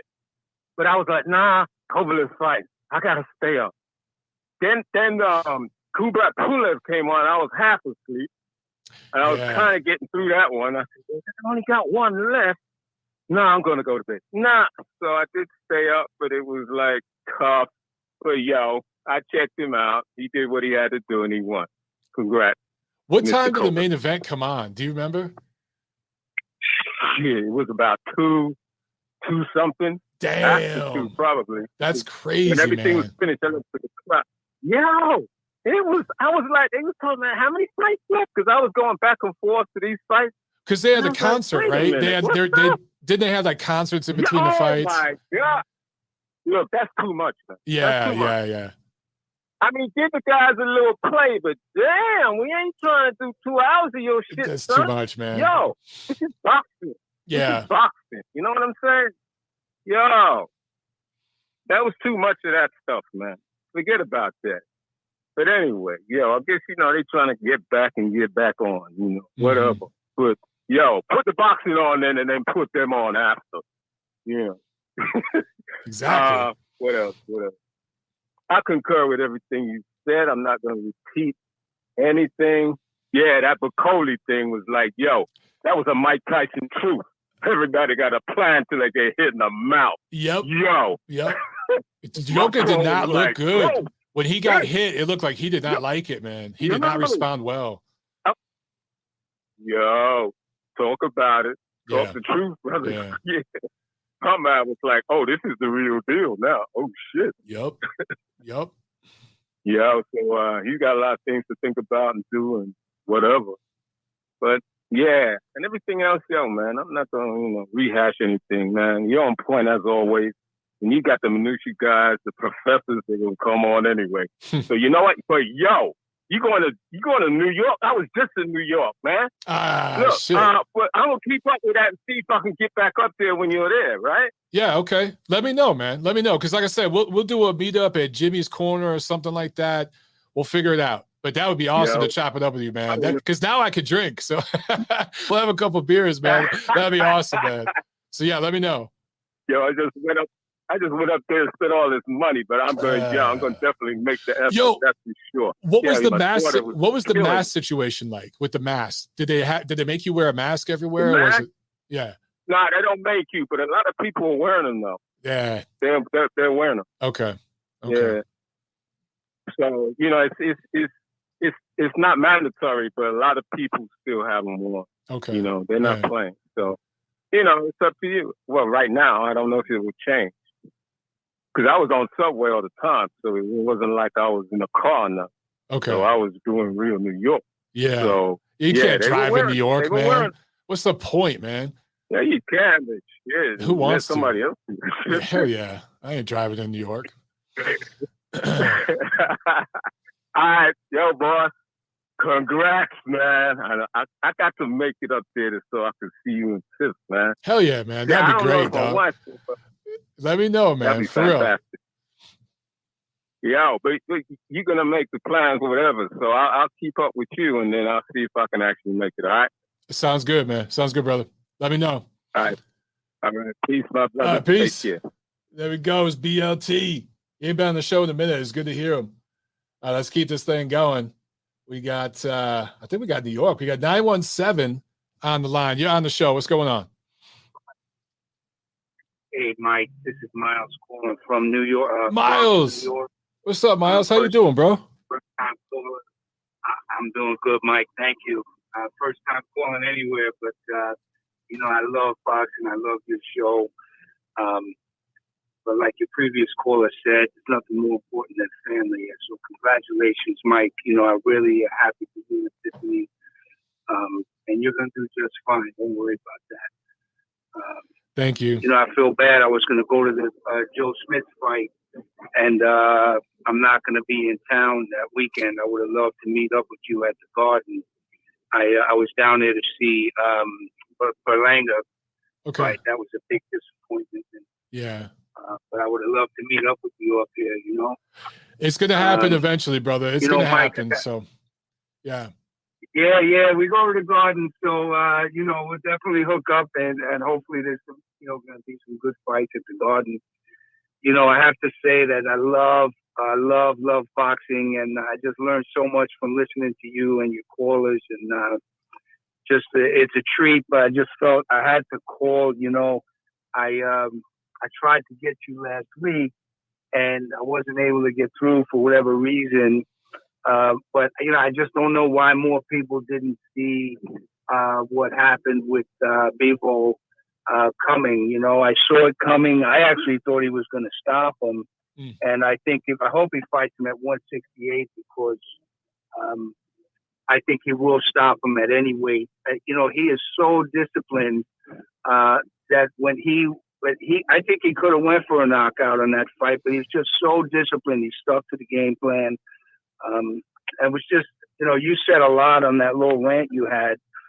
It was just despicable how they treated him, and they just think that Canelo is bigger than the sport, and it was just, and even there was a Spanish kid who fought Montana Love. When he did it, I don't know, I never heard anybody say anything about this, but when he did his ring walk, they were playing a Top Gun commercial, and they had him like in a little screen to the left, but they had a Top Gun commercial on. I just they played that commercial 100 times. In Matchroom. And you're right, they played it right in the middle of his ring walk. It was a 2-hour Top Gun commercial. Yeah. Yeah, it was a 2-hour Top Gun commercial after I paid an annual fee. And then I paid it. You talked about all that, so I won't go over. That was a good rant. I mean, but Hearn and Matchroom, Matchroom and DAZN should really be ashamed of themselves, But Mike, I loved what Jermell did. I'm a fan. I didn't think he lost to Harrison. I did think he lost to Castano. Okay. And both times he came back and he punctuated he made sure there was no doubt. Absolutely. And I just can't say enough about this young man. His brother, not so much, but, and I hope Jermell, which he won't, but I hope he gets that little chip off his shoulder now because he's done it. He did everything he's supposed to do. I don't know if you saw that little thing with Mike Carpenter, but I saw it. He put Mike Carpenter in his place. Yeah. Yeah, that was sweet. But Mike, I'd rather listen to you and your callers. And I hope you find that 4XL. It's for a good friend of mine who's obviously a big guy. So if you find one, I hope you send that up. And, I'm looking forward to hearing what you have to say. Thank you so much for calling in, man. And Thank you very much, Mike. I appreciate it, brother. Of course, Mike. Go to your other callers. I'll listen in. Okay, Thank cool. you. Thank you. Yeah, I forgot to mention that too. Miles brought it up, but I'm sure you guys all saw it, where Jermell Charlo basically got in Mike Coppinger's face and said, "You're gonna fix your pound for pound list now. You know, you're always hating on people, blah blah blah." And some people didn't like that, but I got to say, again, going back to everything I just learned myself with what I went through Friday night, that chip on your shoulder is what keeps you. Some people need that. And I've had a chip on my shoulder for a lot of my life because of things I've been through. But it's going away as I get older and being married, you know, those things. Women civilize men. That's what women do to us. They civilize us. And, you know, you ladies are just more mature than us and more civilized. And, you know, before I met my wife, I was just a walking killer. You know, I just was a different guy. And it's taken her a lot of effort, but she has calmed me down and relaxed me. And honestly, that's why we work so well together. We're yin and yang, you know, and that chip is kind of cutting away. And I'm just trying to be happier and enjoy life more and not be so on edge. But with the Charlos, you know, when I looked at that clip of Jermell Charlo getting in Coppinger's ass, a lot of people didn't like that. Like, oh, he shouldn't have did this, blah, blah, blah. But I'm thinking to myself, if that's what he needs to do, especially going into that rematch with Castano, because I think deep down inside, Jermell knows he lost that one and got away with one. And if that's what he needed to kind of be there to win that fight and to start faster and just be sharper, then that's what he needs to do. You know, there are so many boxers, guys, that during their career were seen as dicks. They were public enemy number one, and then they retire, and then they kind of turn into what I call happy grandpas. None bigger of an example than Mike Tyson. At one point, Mike Tyson was literally seen as like public enemy number one in America. Middle America hated that man. And so did the elite coastal part of America, right?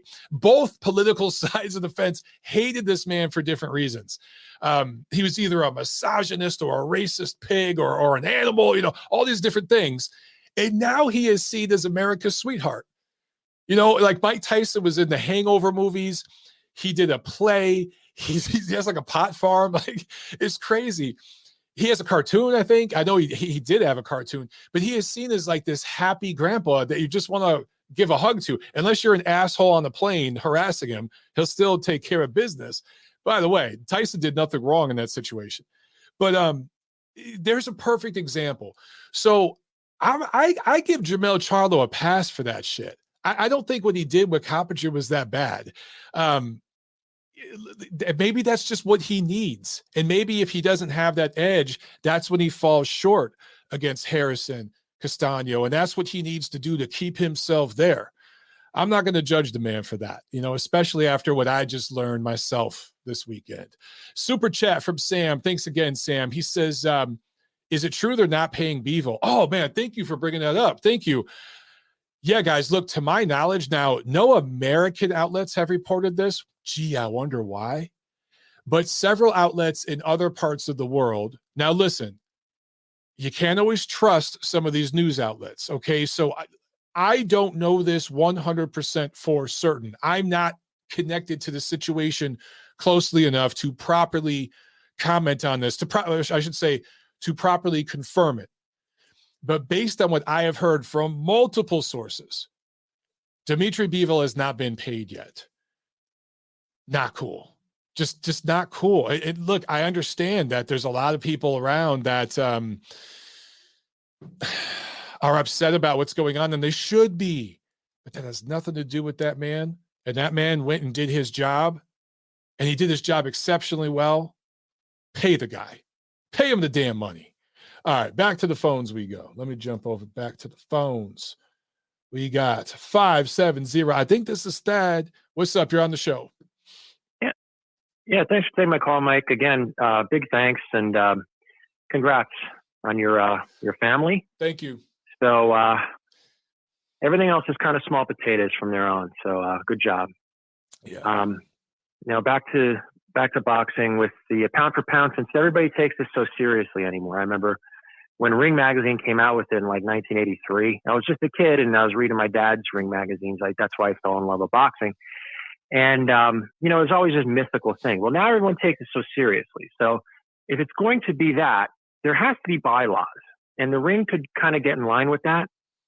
One way you could solve this problem and dilemma of who to take off lists should dwell on the fact of activity and the fact if there are two fighters in a division that aren't fighting each other for at least a 2-year period, they should either be banished altogether or ranked where the latter of the two are ranked. Like say if you have Crawford and Spence, wherever you have Spence ranked, I think he's like 6th or 7th on the list.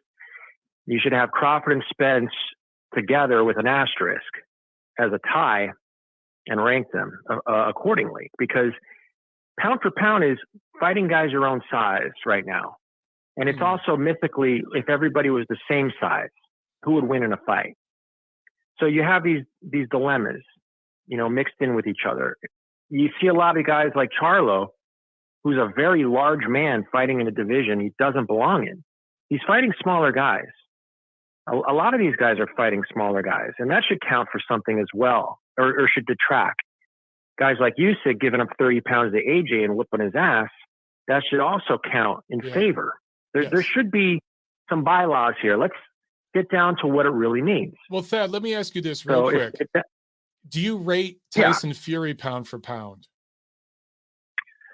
I only do in the sense that his resume and who he's beaten and his victories and how significant they were. I believe if he was a smaller man, he would still beat a lot of these guys. And I know that's a hard pill to swallow for some people, but he uses his size, but he doesn't necessarily have to use his size. He chooses to because it's an advantage. But his skill is just so far and beyond people in his weight class. The only guy that has that skill is Usyk, okay? And he's a smaller man, beating bigger men. But Fury can fight in so many different ways, it doesn't matter that he's the size he is. So that's why I would rank him pound for pound. I think it doesn't matter with him. He's just such a good fighter. Okay. He's going to find a way to win. He's so resilient. I mean, that matters in boxing. I can't put him on there until he fights Usyk, or the Usyk Joshua winner, I should say. I just can't. But that's me. Yeah. That's me. And I agree. If he doesn't fight him within the next year, because it'd be about a 2-year period, because Usyk's only, he beat Joshua recently. If he doesn't fight him, he should be knocked off the list, obviously, especially with all the talk of him retiring. And if he is retiring, he should be taken off the list. So I think that fixes and solves a lot of issues. Fair enough. But I would say Joe Smith and Beterbiev. That fight the winner of that fight should be, especially if it's Beterbiev, should be on the list. I mean, they're knocking guys out. Yeah. They're definitive. And that's something else with boxing. It needs more knockouts. That's the ultimate decider of who wins a fight, because it's subjective when it goes to the cards. I mean, we talk about it all the time, but this past weekend, I watched every fight pretty much. I was a junkie this weekend. The casino had all the fights. And the Bacoli and Yoka fight, boy, that was one of the worst scorecards ever, where it was a draw. Yeah. And it just goes to show, if you don't finish a guy off, you're playing with fire. That was absolute hot garbage. And Yoka's people keeping him in that fight, that's pretty amazing, because I thought they should have pulled him out around the 5th round. He was just falling around. He has no balance. Guys 6'7", with that big upper body and those spindly legs, they just don't have a base.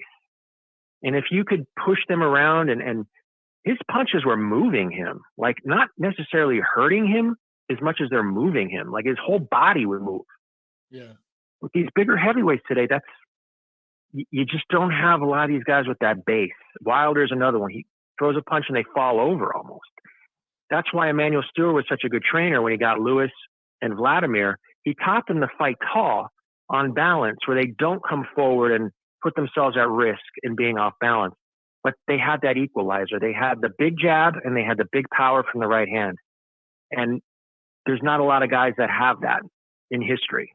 And that's the only reason why you can have them fight tall. So all these other guys, like, they're trying to mimic that style. If you don't have those two weapons, the big telephone pole jab and the big right hand, then you're, maybe you should be playing basketball. It because you don't have the balance. So with that being said, I would like to interject something else with boxing and its rules. And it amazes me that the 8-ounce gloves aren't utilized more in the heavier divisions like when they used to be. I remember Mike Tyson used to fight with 8-ounce gloves, and then they changed the rule at some point. I would love to see the 8-ounce gloves come back in the heavier divisions, and maybe have lighter gloves in the lighter divisions to create more opportunity for knockouts. UFC uses 4-ounce gloves. Have we seen any ring deaths, knock on wood? No, we haven't. Because sometimes a knockout is better than a prolonged beating. Yeah, that's true. So there's science around that. Yeah. I'd love. There definitely is, and I'd love to see somebody bring that up, and maybe there could be some cool rule changes in boxing. It would be better for the fans, better for the fighters, the all-around health of the sport.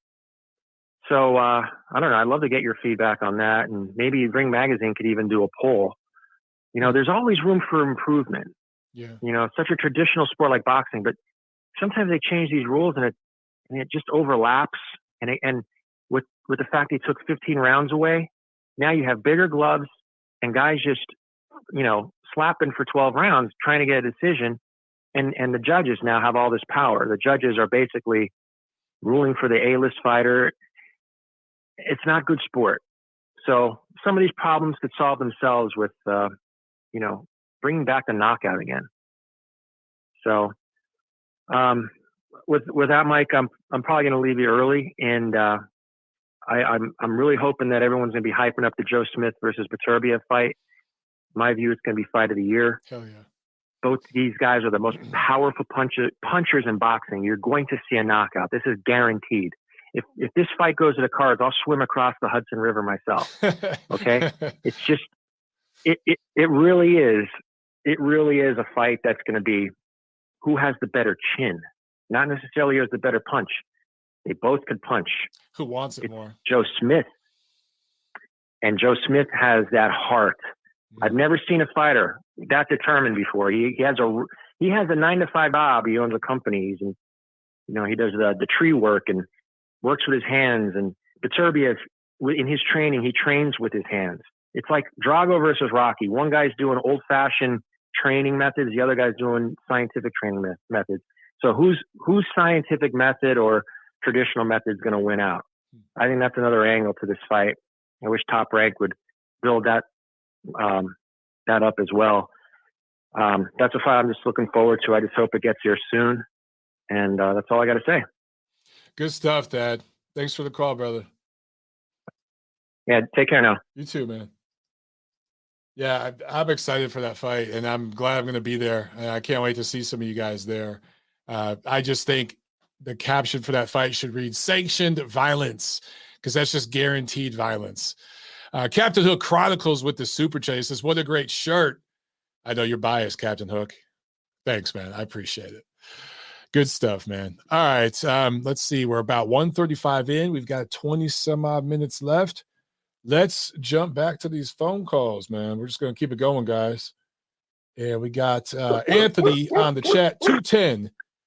You are on the show. 210. You're on the show. What's up? I think I hear a dog barking. Oh, hey.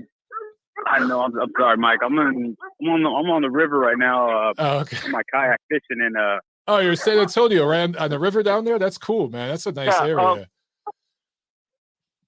Yeah. It's a nice day, but what? Yeah. Okay, no, I think we stop. No, hey, enjoying the show. Was jamming out. I wanted to hear some boxing. I mean, I'm still kind of buzzing over the weekend, but man, I think Charlo. I agree with you. He's a breath of fresh air. Because what I like about Charlo is stick to the code, and you know what code I mean. I like how he has that no rooms, dog eat dog mentality. You remember when he trashed Wilder and Tank? Yep, he did. And great point. The cop, like he praises Canelo recently, and he's even using Canelo's lines like, "Hey, I like what he's doing. He inspires me. And then he tells the other guys, I'm busy. Just the way Canelo was. You see him in the locker room with what's that, Isaac Cruz? Pitbull telling him, "Oh man, I love you." You know what I mean? He just doesn't give into this crazy stuff that's happening lately. That's been really making boxing toxic with the whole race thing, and that's what I like, and that's like Mike Tyson tried to do with his brother when he was on the show. I don't know if you saw it. Oh yeah, where he told him, "You got to step it up. You got to fight more guys." Yeah, I saw that. Yeah. And he said, "Say the names. We want to hear them." Hey, you got to say the names. Say the names. And Wisconsin. Oh, you're breaking up a little, Ant. Okay, I can hear you now, but you're breaking up a little bit, man. Okay, I'm sorry. I'll just close with, man. I like his attitude. He's mean. I want to see that after there. You know what I mean? So much props to Charlo. I wasn't gonna go to his brother's fight, but I think because he's gonna be in the house, maybe he'll be, he's gonna put his brother's game a little bit, and he doesn't want to fight people. So I'll probably go to Houston. It's only a couple hours away. Maybe see the unified champ. But man, much props to Charlo, man. I'm high on the guy. I like I like his attitude. I knew guys that knew him in the amateurs and actually like were roommates with him. They said he's hard to get along with. Like he doesn't get along with his brother. He doesn't get along with nobody. But you know what? This is boxing. Hey, that's helping us out as fans because he's fighting the fights and he's backing up his thought. So like he says, people keep running their mouth. So I like it, man. Props to Charlo. And yeah, that's all I got, Mike. That's good stuff, man. You made some great points, Ant. Enjoy the river, bro. Always, yeah. Take it easy. All right, man. You too. Yeah, that's a great point. Again, see, I have the best freaking callers. Charlo, I remember he did criticize Gervonta Davis. He did criticize Deontay Wilder. He is giving credit to guys like Canelo Alvarez and others that were with rival promoters. Just what's crazy is like just him rocking an American flag at a weigh-in was seen as controversial. That's like how polarized certain things are in the American boxing scene, if not the entire American media outside of boxing. And I like that he's not afraid to go there. And yes, Charlo probably rubs a lot of people the wrong way. But if that's what he needs to do in his career, I will say this. I've interacted and been around the Charlos outside of the ring. I've seen them at fight hotels. I've seen them at parties. They're like that all the time. They're not playing that up for the camera. It is not an act. 90% of the time it is an act with a lot of these guys. But with them, that's just how they are. And hey, man, I almost kind of prefer my fighters that way than the cuddly teddy bear, because those are the guys that you just feel when you have that dog in you, it's going to make for a better fight at some point when they finally step up.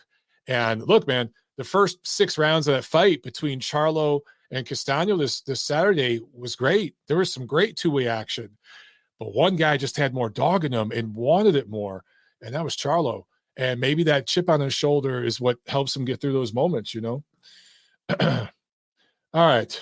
650, you were on the show. 650, what's up? Hello, can you hear me? Yes, I can. Hi. Oh, my first time caller. I recently just moved to the United States, so before I had to wait till 2 a.m. to watch this. Okay. But now that I'm on, from India. Anyways, let me just call pretty quick. I don't want to take too much of your time. Obviously, congratulations. Thank you. Thank you very much. But yeah, I was just gonna talk about, I guess, the light heavyweight division, right? Because obviously you got Viterbia versus Joe Smith, and then hopefully that ends up being a undisputed bout against Bivol. But yeah, one thing I don't hear people talk about, I guess, because you watch Bivol's older fights on like the full fight replays and stuff, and it's like, oh, Bivol weighs in at around 180, 185, and he's fighting people at 200. And then that was just something that I feel like might play a bigger part when he, fights the winner of Viterbia or Joe Smith, because yeah, he's disciplined and he's good, but being 15, 20 pounds lighter than your opponent is a big deal in my opinion. So I don't know what your thoughts are on that. No, I agree, especially when you're fighting a guy who's really physically strong, which Beterbiev and Smith both are, and punch hard. It's going to play a major factor. Yeah. But yeah, hopefully that's what ends up happening. It's like, you know, that fight. I don't want to see the rematch against Canelo.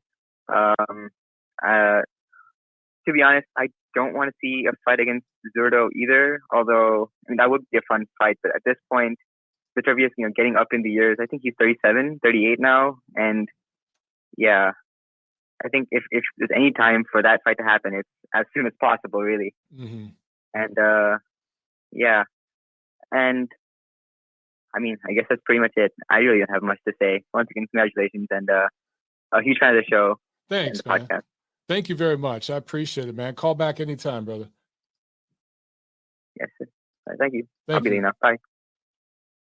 And I think we got Nacho up next. Oh, man, I know Nacho's going to have some opinions. Let's hear what he's got to say. Nacho, the floor is yours, brother. Take it and run.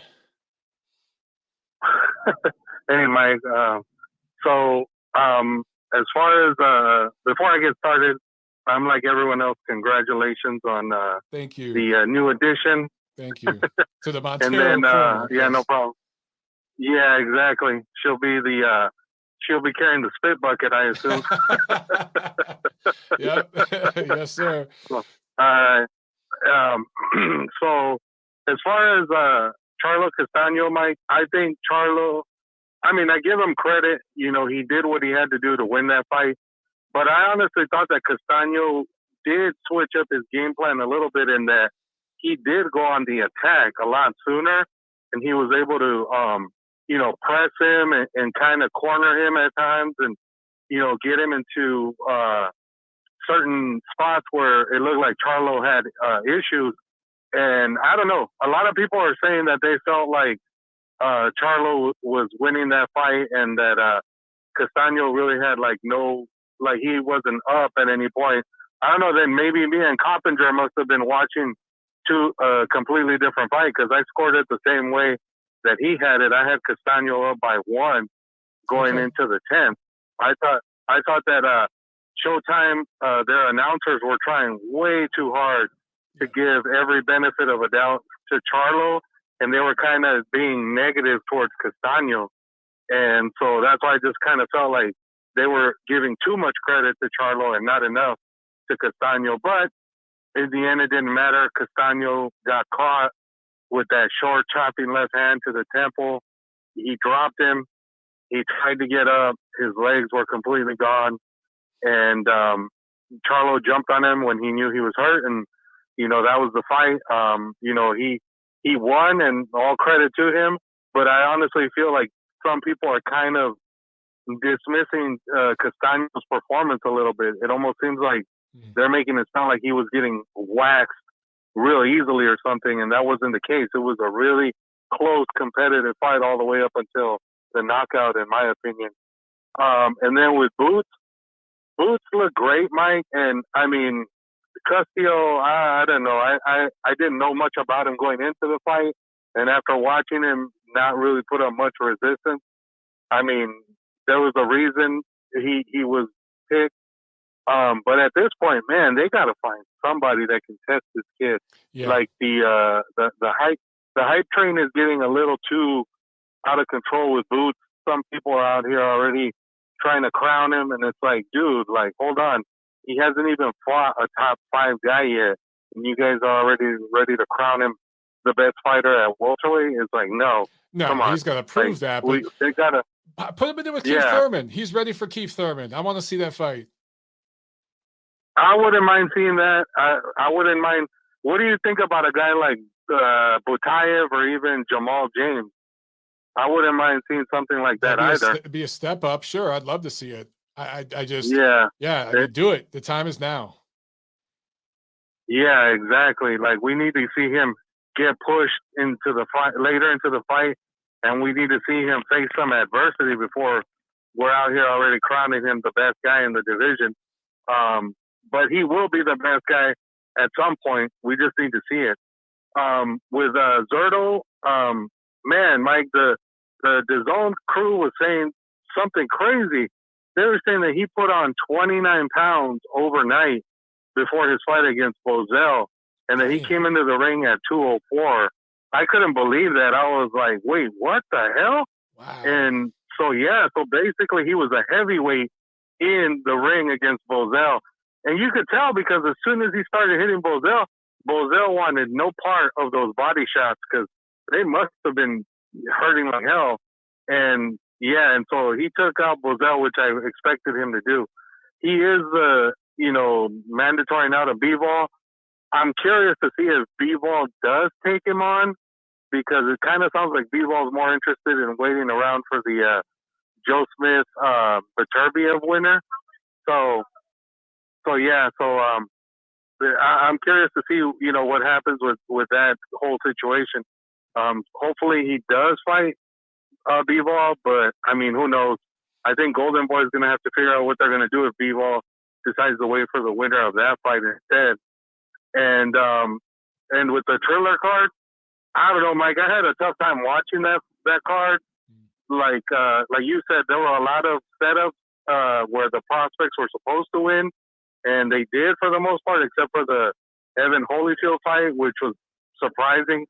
I didn't expect him to get knocked out. I'm just curious to see if he ends up deciding to try to get back in the ring against the guy who beat him and try to kind of get some payback soon instead of, just kind of moving on.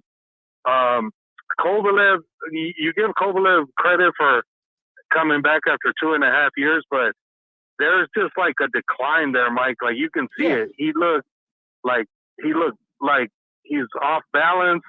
He looked like he's kind of lost a couple of steps. Like, I don't know if I'd want to put him in against a real cruiserweight. I think if they're smart, they'll try to fight guys who are, somewhat beatable. But I don't know if he can beat certain guys in that division. He's very fragile looking to me. So I don't know. We'll see what they do with Kovalev. I mean, he does think he can compete for a championship in that division. I'm not so sure. And then that whole Pulev Forrest debacle was crazy. Like to see that guy not have a pair of his own gloves that he could wear for the fight, and they needed to give him backup gloves. I've never heard of that before, but Pulev went out there. He did what he had to do. He won that fight. I don't really know what much you can say about Pulev at this point. He's had a few title shots. He wasn't good enough to win them. I mean, I guess he's just kind of hanging around hoping that maybe at some point he gets a third one, but I don't know.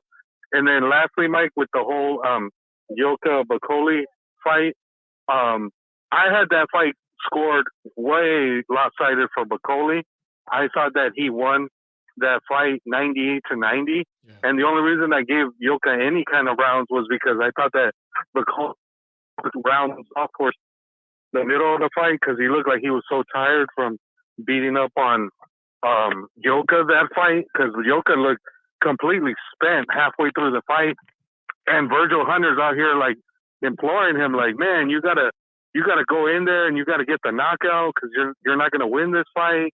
And Yoka, for whatever he tried, he just couldn't do it. He just got beat by the better man. And I don't know what they do with Yoka. That's gonna be a tough loss to come back from. Yeah. So I'll be curious to see what they decide to do with him moving forward. All right, Mike. That's it. All right. Thanks a lot, Nacho. Thanks, bro. All right, man. Yeah. All right, there he goes. And I see a bunch of you guys in the chat. Gail Falkenthal has had several great comments on the by the way, Gail Falkenthal is talking about the Jerry Forrest situation. She says that he got the backup gloves from his opponent, from Kubrat Pulev. Pulev had to lend Forrest his backup pair of gloves for the fight to take place. WTF. By the way, guys, adding to the issues I faced in my fight Friday, the commission didn't have gloves for us because the promoter was supposed to provide gloves. They didn't have gloves for us heavyweights.